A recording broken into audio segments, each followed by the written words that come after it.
From Washington, D.C., this is Middle East Focus. Welcome to Middle East Focus. I'm Alistair Taylor, MEI's editorial director, and today we're going to be talking about the conflict in Libya and how it fits into the broader context of civil wars in the Middle East. We're joined today by two great guests, Jonathan Weiner and Ross Harrison. Jonathan is a non-resident scholar at MEI and has served in a number of roles with the U.S. government, including as Special Envoy for Libya and Deputy Assistant Secretary of State for International Law Enforcement. Ross is a senior fellow at MEI and is on the faculty of the School of Foreign Service at Georgetown and the Political Science Department at the University of Pittsburgh. I should also note that Jonathan and Ross both contributed chapters to the MEI book Escaping the Conflict Trap Towards Ending Civil Wars in the Middle East, which lays out the underlying causes of and potential policy solutions to the civil wars in the region, including the conflict in Libya. Jonathan, Ross, thank you both for joining us today and welcome back to the podcast. Thank you, Alistair. Jonathan, let's start with you and a brief overview of the situation for our listeners. What's the state of play on the ground in Libya right now? Well, we've had a siege of Tripoli since last April 2019, so it's gone on now more than 8 months, by General Haftar from the east, and he's trying to take over Tripoli and establish a personal dictatorship a la Gaddafi in Libya. It's pretty clear that's what he wants. He's not made any progress really since April 2019. We now have more and more countries joining in the carnage.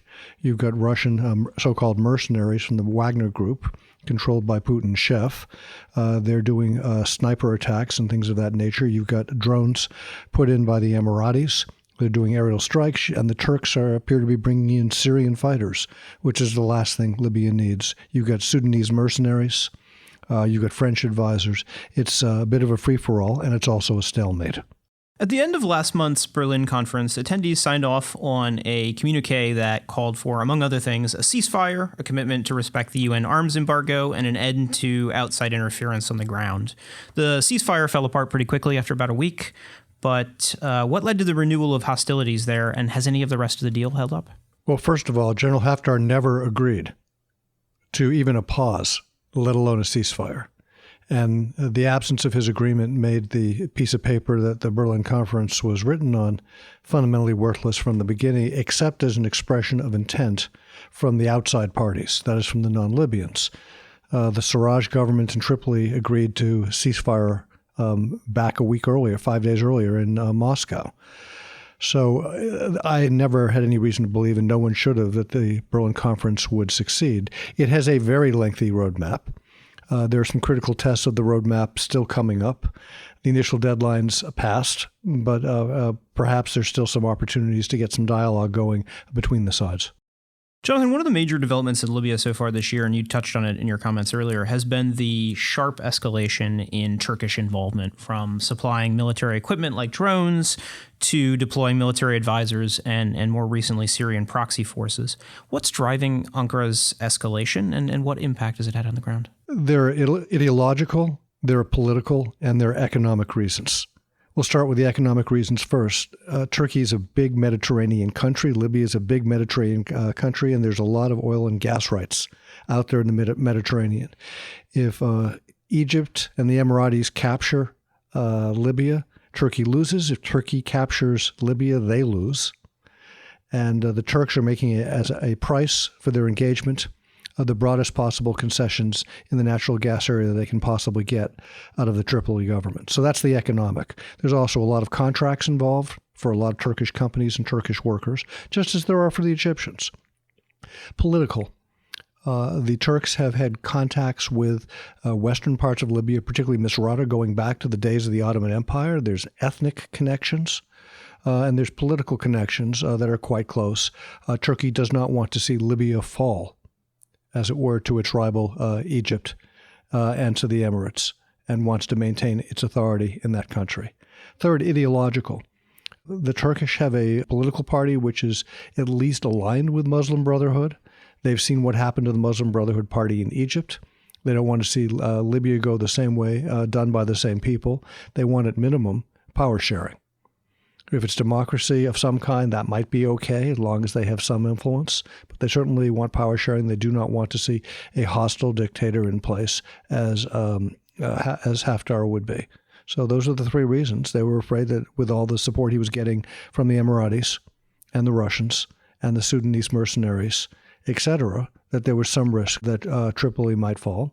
And they're trying to stave that off and increase their influence in the process. And so far, they've been successful. The whole thing is very bad for Libya. Ross, one of the more notable aspects of the conflict in Libya is the extent of foreign involvement, a la Turkey, as we just discussed, but also countries as varied as France, Russia, the UAE. Taking a step back to look at the bigger picture, what's driving this phenomenon? And is it simply a proxy war? Is there something more complicated going on here? Yeah, I mean, I think the easy answer is it's always more complicated when it comes to the Middle East. I think, one of the things we struggled with, as Paul and I, and Jonathan was a contributing author in our book, Escaping the Conflict Trap, was kind of the worldview of the region. So the traditional or the conventional Washington view is that, Iran is kind of the primary destabilizing regional actor in these civil wars, not in Libya, obviously, but in the civil wars generally, and that Iran is the primary actor, and it's the Saudi-Iranian conflict that's kind of driving the regional dynamic. I think one of the things that we say about that is that we call it the regional conflict trap, and that is that all of the regional actors, to one degree or another, are embroiled in one or more of these civil wars. And what we're arguing is that many of the divisions that Jonathan just talked about between sort of a brotherhood-style worldview and a much more secular, say, militaristic worldview is actually a battle that existed before the Libyan Civil War, but the Libyan Civil War has exacerbated it and widened it, and the stakes have become broader, where Erdogan can play in Libya, and then you've got, to some degree, with Qatar's help, and then you've got Egypt, the UAE, France, and others on the side of General Haftar. So I think that the broader this plays into, even though the actors are different, I think it plays into the notion that where the region is undergoing a transformation. It's a violent transformation. It's a destructive transformation, but it is a transformation, and all of the regional actors are part of that transformation. Unfortunately, the victims of that transformation to some degree are the countries that are at civil war. Now, that having been said, the complication, the piece you asked about being more complicated than just being a proxy war, is that the civil wars are giving back to the region, just as the region is giving to the civil wars. The regional powers are involved in the civil wars. The civil wars themselves are destabilizing the region and widening some of the fissures that pre-existed the civil war. So it's this unvirtuous cycle that we talk about in the book between the regional powers intervening in the civil wars and then the civil wars kind of helping shape and transform the region in a very destructive way. You would think that the last thing that the Emiratis and Egyptians would want is to have the Turks bringing Syrian fighters into Libya. You would think they would have thought about that. You would think all sides would recognize that this civil conflict in Libya is now providing the opportunity for reemergence of the Islamic State in Libya. You would think everybody would recognize that there's the risk of further radical forces, extreme forces in North Africa, in the Sahel, taking advantage of the chaos in Libya and the fact that the Libyan government, neither side, is really in a position to focus on the terrorist threat because they're too busy fighting one another. You would think those would be strong considerations, and yet no one's getting there. Instead, they're fighting for their more immediate objective of having their side win. It's absolutely nuts. Yeah. You made a great point, Jonathan. That is that I remember earlier in my career when I started getting involved in this Track 1.5 back channel discussions, I would sit with the Iranians and the Emiratis and the Saudis, and I would talk about the common interest that they had. So, for example, preventing the rise of ISIS or the spread of ISIS, Syrian fighters coming in on behalf of the Turks into Libya, that this is nuts because it doesn't serve, and it may serve each of the parties' individual parochial short-term interests, but it certainly works against their long-term interests. And I was talking about the fact that ISIS in 2014, 2015, presented a common problem that all regional parties could come together on. And they looked at me derisively, dismissively, contemptuously, and essentially said, you don't think we know that we have common interests? But those common interests are long-term. And guess what? ISIS is our second and third worst enemy. The guy across the room, Iran, is the number one enemy. And that creates all sorts of, this conflict has created these security dilemmas where de-escalation and working towards a broader common set of interests seems to be overshadowed by the much more immediate interests. And yes, logically, in terms of broader sets of strategic interests, it's absolutely nuts. But unfortunately, it's the reality we have to live with. One of the points that you make in Escaping the Conflict Trap is that the individual civil wars in the Middle East have also spawned this kind of greater regional level conflict that is connected to but distinct from the country level wars. How does that play out in the case of Libya? Well, I think it plays out to some degree in what we were just talking about, and that is that you've got Qatar and Turkey on one side. As you know, Qatar and the UAE, Qatar and Saudi Arabia are on opposite sides right now of this GCC battle that's been going on since 2017. So that's playing into this role. I think the other piece is that in other parts of the Middle East, much of the battle lines between Iran and Saudi Arabia are about regional influence. And regional influence in terms of military influence, economic influence. I think in Libya, what we're seeing, and Jonathan would know better than I and can certainly contradict this, you're seeing an ideological strand here. You're seeing a vision, a view for what the region is going to look like as it emerges from these civil wars. And you've got the Turkish and Qatar view of much more of a favorable to a sort of an Islamic component. And then you have much more of the Sisi view, of militaristic view, the Egyptian view, and UAE view, which is that we need to, at all costs, to avoid any kind of brotherhood or any kind of Islamic component. And they tend to conflate that with ISIS and so forth. So I think what we're seeing in terms of this regional dynamic is both in the eastern part of the Arab world, you're seeing much more a battle for regional military and economic influence, the battle between Iran and Saudi Arabia. And when you get to the western part, to the Maghreb and towards Libya, I think you're getting much more of the ideological part of that debate, which tends to be a bit overshadowed when you get to the Mashreq or to the eastern part of the Arab world. I believe that the Gulf states involved in Libya, and by here I mean the Saudis, the Emiratis for starters, as well as Egypt, believe that the basis for rule should be either a ruling family to provide stability or a military leader who is a military leader for life. That's what they believe provides stability, and that's pretty much all they're willing to see in charge of Libya. The alternative, which is the Turkish approach, is politically party-based. While Erdogan is a strongman, he also comes out of a political party. And the political party, of course, is a different vision. That's been where Algeria has been. And I think that the Emirates and Saudis look at that and say that's not safe. It's certainly not safe for us. And that's part of what is in back of their support of Libya. Now, in the case of Russia, it's a different deal entirely. Hey, we have an opportunity here. The United States is less engaged. The United States is weakening. Let's show our strength and see what we can grab in the Mediterranean, how influential we can make ourselves, how weak we can make the United States. I think for them, it is a zero-sum game in which the goal is for Russia to win and the goal for the United States to lose, and for them to increase their authority and power with all these countries. And I think it's worked very well for them during the Trump presidency. Yeah, I mean, I know we're supposed to disagree with one another in these podcasts, but I really sort of want to amplify what Jonathan said. I think aside from the ideological piece that I brought into the equation here, I think there's the question of what's the nature of the state? What's the nature of state governance? And is it going to be a monarchical, kind of authoritarian kind of state? Or is it going to be a state that blends in various factions, including the Islamic faction? That's right. And I think that is a question that the Libyan case really brings to the surface. What's the nature of the state, and can you have a state a la Tunisia, where you've got somewhat of a modus vivendi between the Islamic and nationalist factions, or is any kind of Islamic participation a recipe for state failure? Then there's an irony here, which is that the Emirates, of course, have different people controlling things locally, depending on which of the Emirates you're in, whether you're in Dubai or Abu Dhabi or Sharjah.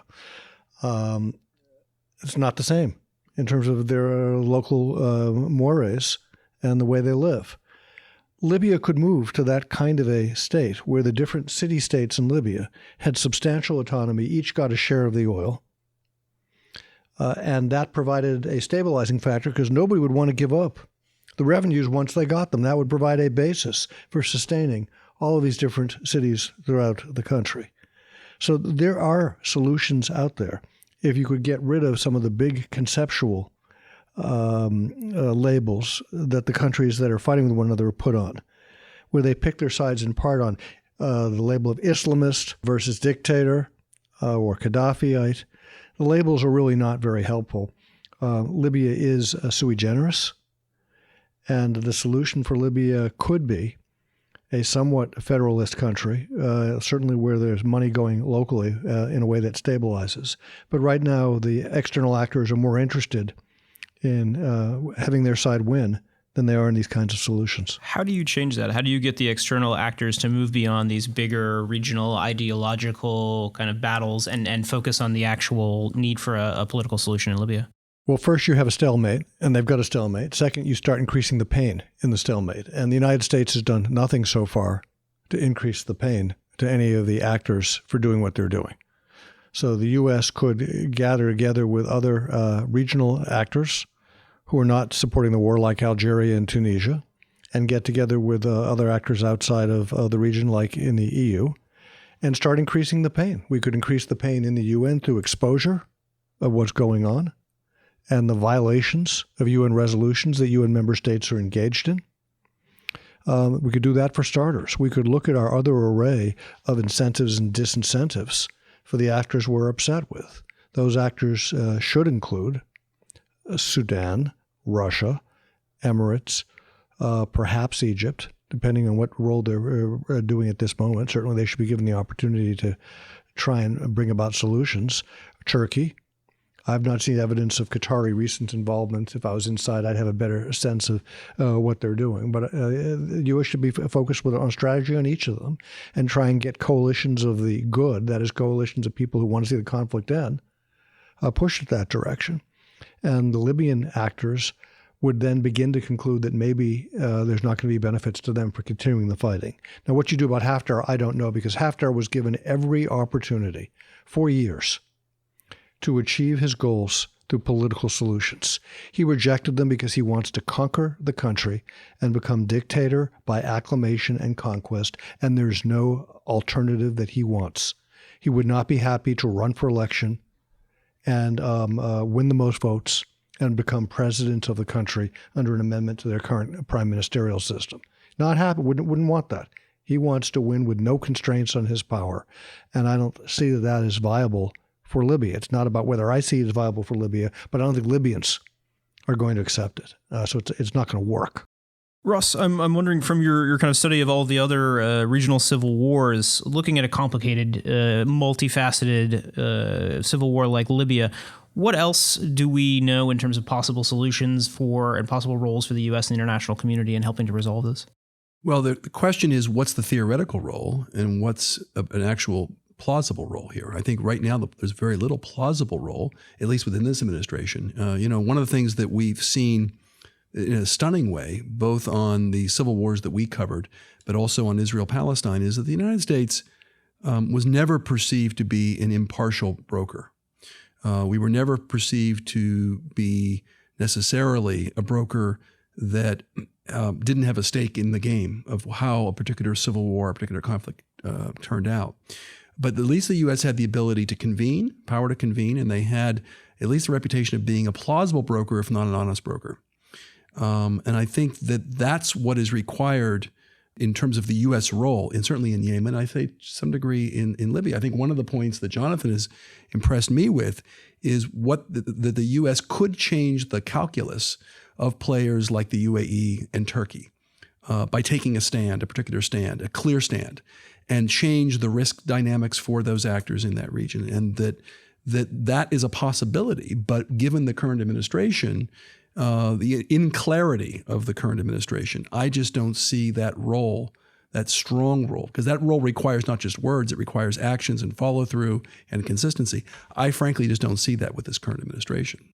President Trump, in fact, did exactly the wrong thing when this civil conflict burst into flames in April 2019. He took a phone call with Haftar and said, we have shared values, shared goals for democracy in Libya. Well, since Haftar has no goal of democracy in Libya, to say you share his goal for democracy means you're telling him it's okay if you become a dictator. Now, Mr. Trump did this in response pretty clearly to a request from President al-Sisi in Egypt, and then made it public in response to a request, it appears, from Mohammed bin Zayed of the Emirates. Since then, he's not gotten involved further. But the message to everybody is, hey, whatever, do what you want. This is not the way for the United States to handle the extraordinary power that it still, and influence it still has in the world. To say to actors who are about to engage in civil conflict, hey, it's okay, whatever, do whatever you want, creates grave risk of winding up with protracted, excruciating, damaging civil conflict, which is what we've seen in Libya since the president's April intervention. Yeah, I mean, you could say that the United States doesn't have a real stake in that game. But I think, as we say in the book, and as we've said this morning in a forum, is that the global community has lots at stake with what's happening in the Middle East. Libya being on the western flank, and then you've got Iraq on the eastern flank, Syria, Yemen, that what starts in the region today doesn't stay there. Civil wars don't stay there. They get exported. How do they get exported? They get exported with the specter of terrorism. They get exported with refugee flows. We talked this morning about how certain civil wars could spawn even more refugees, what that would do to Western Europe, what that would do to the political discourse in Europe. So the international community, if you can call it that, an international community, or the global powers, do have a stake in this game. They may not be acknowledging it right now. They may identify Libya and say, well, we don't have strategic interest here. But since the Libyan conflict does have some connective threads to other civil wars in the Middle East, the global community or the global powers do have a stake in this game. The question is whether they recognize it enough to be able to come together and provide the proper incentive structure so that the regional actors and the global actors are operating to the best of their ability on behalf of their countries as opposed to their parochial interests. We're running short on time here, but Jonathan, any final thoughts? I'd love to see the United States exercise some leadership again. I think there's still opportunities to get Libya into political compromise. The first thing that's necessary is a ceasefire. The German leadership has made a difference in creating the opportunity for that. For people to go there is going to take a tremendous amount of diplomatic work by a lot of countries, and the United States needs to be part of that. I think we'll have to leave it there for today, but thank you both for joining us. Thank you so much.